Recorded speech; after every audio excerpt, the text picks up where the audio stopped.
So we are here at NGM Matters, Rich Brown, with my brother Dathan Brown, who's the executive director at Hume Lake Christian Camps up there in the very small hills of Central California. You are how many feet up, Dathan? We're at about 5,200 feet elevation, surrounded by mountain ranges that are a lot taller than that.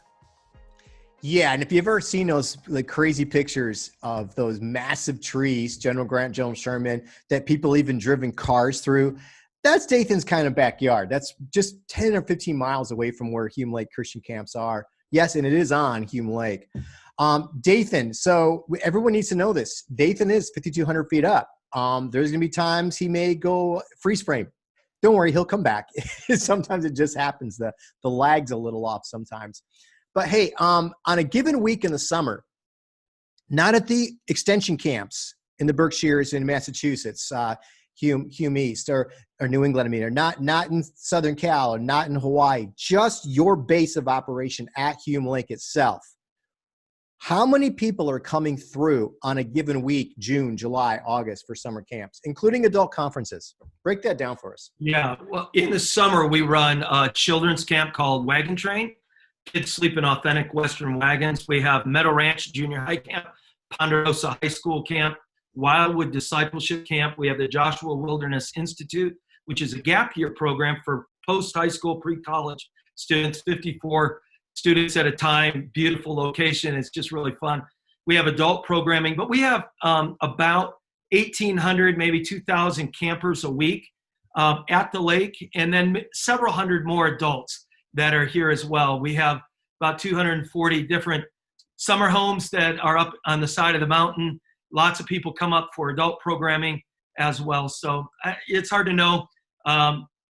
Maybe 3,000 people at a week. So Janet and I were able to visit. We did a really fun, big family trip to the West Coast. My sisters came out, their kids came out, spouses came out. I mean, the Browns like invaded, for that.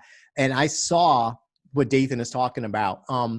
And you took me around in your little, your golf cart, basically is how you get around campus. And every one of those camps, viewers, like those campers at the different camps don't even see each other throughout the week. It's that big, that expansive. I loved it because Friday night you took me to kind of wrap up time or closure time, the closing night of camp. You took me to all those different camps and I got to see like their like capstone of the week. And it was just a very cool thing to see. All right. So everything goes smooth sailing in camp. There's never any issues, right? Never. No, it's always easy. So give me 4 or 5, because I already know them, but give me 4 or 5 like major like game changers that took place or crises that came up, including the most recent one. We'll get there as well. But give us some more recent history. Yeah, I've been at Hume now about 7 years in the seat that I'm in. In 2015, we had the 13th largest fire in modern California history. Unfortunately, there's been a couple bigger than that since 2015, but the fire actually surrounded us on 3 sides. And we watched God move the wind to save the camp. In addition to that, we've had a small flood. We've had a drought that took out 120 million dead trees in the Sierras, all the way from Yosemite all the way down and around us. That was huge. We had an epic drought. See, there's no pipes that you don't need a drought and bring water into Hume from some local utility. We rely on the rain and the snow that God brings each year. Mm. Then we have sewer treatment plants and water purification plant, all that. We're like a little city. We're an hour and 45 minutes to the nearest Walmart, the nearest hospital and all that. We have a fire department. Also, there's just, and then you'll have the occasional situation where it's a life and death situation where somebody gets hurt. Right. And praise God, each week of the summer, we have 2 doctors on site, a fire department. I'm thinking of a situation where a gal redlined and the Lord used the team to save her life. And what was really special was she came back with her pastor to our staff retreat the next year, just our staff, and told her story that not only did her life get saved physically that day, but in the hospital later with her pastor, she put her faith in Jesus. Wow. So there's always Wow. stuff going on, but praise God for his protection. And now here we are. The world shuts down. And everyone's got their opinion on what's going on, but no one, I think, really knows. But you've had to make some decisions internally, but also, government structure to you. So you, like many camps, have had to come to conclusions of, in the traditional sense, there's no summer camp. How has that impacted you as a Christian camp? How has that impacted you as far as even financially? Well, let me just talk about camping in general. Sure. I'm blessed to be on a weekly phone call through much of this crisis anyway, with 10 of the largest camp leaders in the United States, Canada, and in Latin America. And just everybody's in the same boat. We have had little to no revenue in camping since March. And even though going into the summer, that's kind of for camping, kind of like December is for retail. In our situation, 2/3 of our operational revenue comes in the 10 weeks of summer. So to have to cancel summer, which we did just over 2 weeks ago, for large group, large scale camping, is just a major crisis. I know many camps that have shut the doors for their summer, and I already know some camps that are closing their doors permanently. And just about everybody's fighting for their survival right now in camping. Wow. Yeah. Wow. I just take that in. So when you think about the rough fires and you think about COVID, the more recent times, or it sounds like a James Taylor song, I've seen fire and I've seen rain. I mean, you've had the floods, you've had the fire. I mean, and next segment's going to be you as a leader leading through crisis. But on the bigger picture as an organization, what have you folks had to do to make pivots or adjustments? And let's even take COVID right now. Yeah. Well, here we obviously have a high value of camper safety, right? So we're concerned about the safety due to the global pandemic that we're in. And we're committed to follow federal, state, and local guidelines. The problem has been, just like in the church, the goalpost has changed almost weekly, if not daily sometimes. Oh, yeah. It's super difficult. So our take was, let's plan and prepare for a great summer ministry, but also let's be ready to be flexible and to pivot, to move to where the ministry is that we can do. So we have a big emphasis on summer themes here at Hume. We do a lot of theater, film.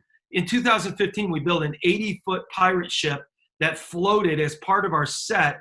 We had some believers that work at Disney that taught us how to make dancing fountains, kind of like World of Color. We did all of this stuff, right? Well, we were planning summer themes, and we were almost done with the sets. We had already filmed. We were producing when we decided to change and pivot and shift the summer theme to Camp Javi, which is going to be more fluid, flexible, not as dependent on costuming and large stage and settings, because we weren't sure that they'd allow us to have over 1,000 students in high school camp, for example. Right. So we shot that. We're still working on it.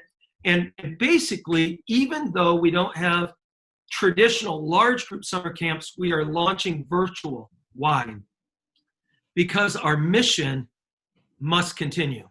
People need Jesus. There are millions and millions of kids around America and around the globe that don't have opportunity to go to summer camp. And we want to offer that by solid biblical teaching in short segments, some fun things, some interactive stuff.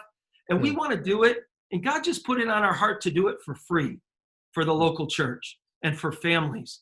In fact, for any, you don't have to be in California or in New England where we have camps or whatever. We want to offer that for free. In fact, one of our ministry partners, strategic partners, John Alvarado, they're doing virtual camp this summer in Spanish because Hume partners with them and they're doing our curriculum. And last year they ministered to about 3,000 students in Mexico and also in Cuba. So we're trying to pivot to where ministry is, and we're excited about that potential. Yeah.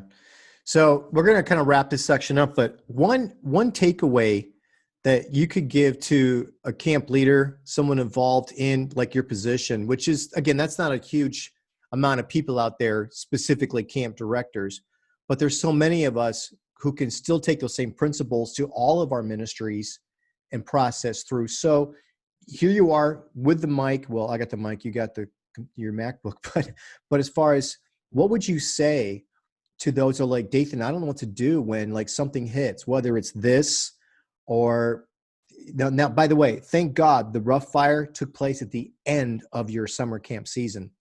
But what if that hit on a Monday or Tuesday when the campers just came into Hume on a Sunday? I mean, so there's all kinds of stuff. What would you say, like during this emergency situation, how do you adjust? I think it's important to keep the main thing the main thing. Think about what is your mission. Keep moving on your mission. I think it's also important to keep the focus on the gospel. And if you can't do it by having people come to camp, then do the best you can to go to them. Okay. And even if that means clicks on the internet or whatever. Also try to be flexible. Right now, everything changes, it seems, weekly. The public campgrounds are open.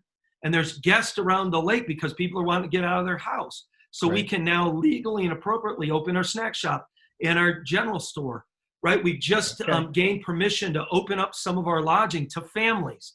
So we can't have thousands of students here right now, but we're trying to see what can we do and how can we pivot to do that, mostly for mission and ministry, but also to create revenue during these crises. Wow. I'd say also surround yourself by good and godly people who can encourage you and help you to think creatively and even outside the box where you can.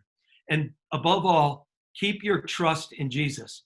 You know, we can trust God because he is trustworthy. Well, that's a great way to land this airplane. Dathan, thank you for this opportunity. We're going to have Dathan stick around because we're taking a third segment with him. We'll be airing next week on leading through crisis. So Dathan, very cool, man. All right. We'll see you next week. Thank you.